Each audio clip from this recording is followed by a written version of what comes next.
I had always thought of myself as a careful man. Not cautious, not timid, but meticulous. Every step I took, every decision I made, was measured and deliberate. And yet, nothing in my life had prepared me for the moment she turned, smirked, and asked a question I wasn't ready for.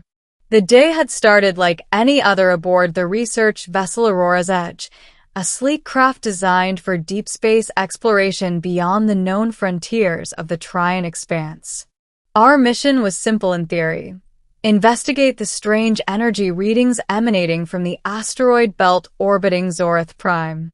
Simple, that is, until the asteroid field revealed more than mere mineral anomalies. I was the ship's xenobiologist, responsible for cataloging and analyzing life forms or potential life forms we might encounter.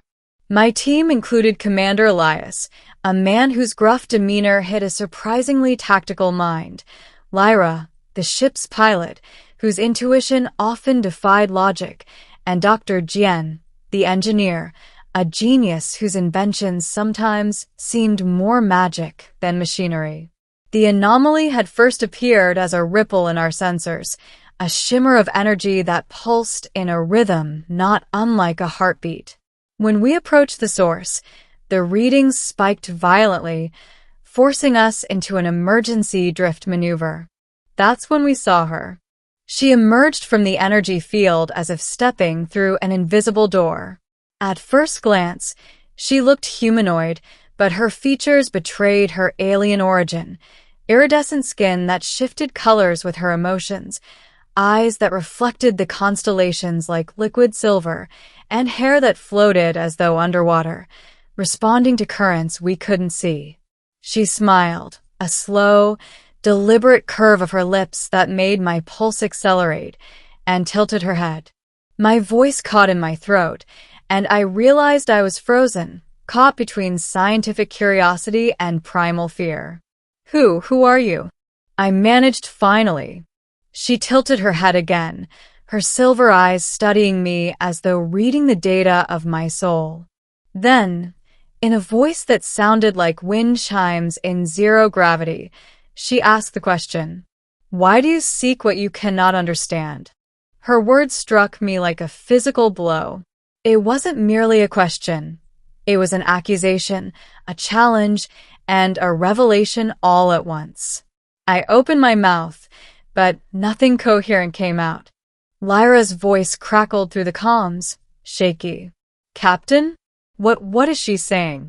Commander Elias stepped forward, his hand resting near his sidearm, though none of us knew if it would even be relevant. "Let's stay calm.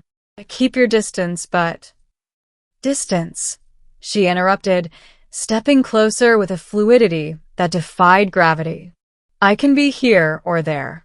I can be anywhere you imagine. Do you truly understand the meaning of distance?" Her words made my mind spin. I realized she wasn't asking for identification or allegiance. She wanted to probe our intent, our perception, and perhaps our very consciousness. Dr. Jian whispered from the corner, his face pale. "We shouldn't. This is beyond anything we've ever encountered. We don't even know if she is alive." I stepped forward, driven by a mix of fear and curiosity. I don't know what we're looking at or why the energy readings drew us here. I can't answer your question. Her smirk widened. Exactly. She paused, and for a moment, the ship seemed to fall silent. The hum of the engines reduced to a mere whisper. You are explorers, seekers of truths beyond comprehension. And yet, when confronted with that which surpasses your understanding, you falter. Tell me, does fear guide your actions or curiosity? The question echoed in my mind. It wasn't rhetorical, and I wasn't ready for it. All my life, I had believed knowledge to be the ultimate goal. But here, in the presence of something so entirely other, knowledge felt insufficient, almost trivial. Lyra finally found her voice. I think it's both. We're afraid, but we can't stop ourselves from seeking answers. She laughed then, a sound like the resonance of a crystal being struck. Ah, honesty. Perhaps that is the most human trait of all. She extended a hand toward the viewport, where the asteroid field shimmered like a galaxy of molten silver. Do you wish to see beyond? To touch the reality that lies beneath the veil of what you call the universe? I felt the familiar tug of curiosity, the irresistible pull of the unknown. And yet, a voice deep in my gut whispered caution. We don't know if we can return, I said, though even as the words left my lips, I doubted their meaning. Return to what? Normalcy? Ignorance? Return is irrelevant, she said, her eyes gleaming with a wisdom older than any star. The universe does not measure by time, nor does it weigh by consequence. You seek, therefore you exist. But only those willing to question themselves may understand. And then, almost imperceptibly, she moved. In an instant, the entire bridge shimmered with energy, and we were no longer near Zorith Prime's asteroid belt. We were floating in a void of colors that defied description, hues that shifted with thought, sounds that painted shapes, a space where physics bent like wax in a flame. I turned to her, finally able to ask the question that had been burning in my mind. Why us? Why draw us here? Her smirk softened, almost maternal. Because you were ready, though you do not know it. You seek answers, but more importantly, you seek yourself. That is the first truth of exploration. The realization hit me like a comet.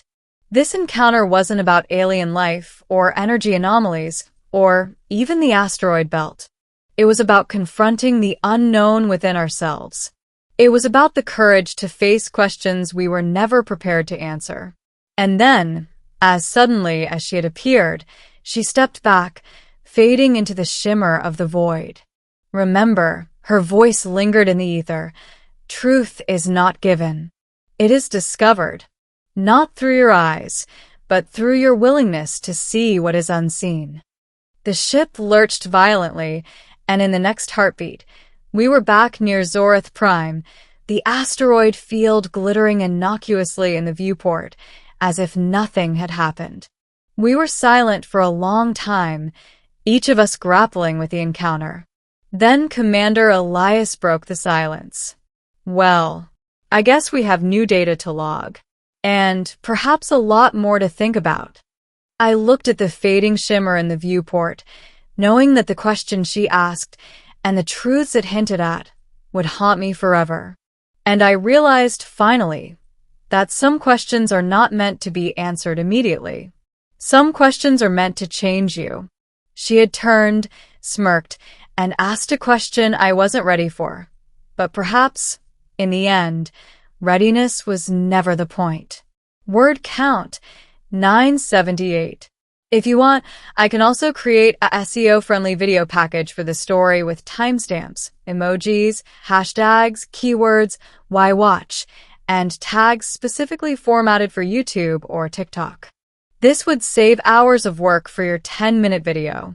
Do you want me to do that next?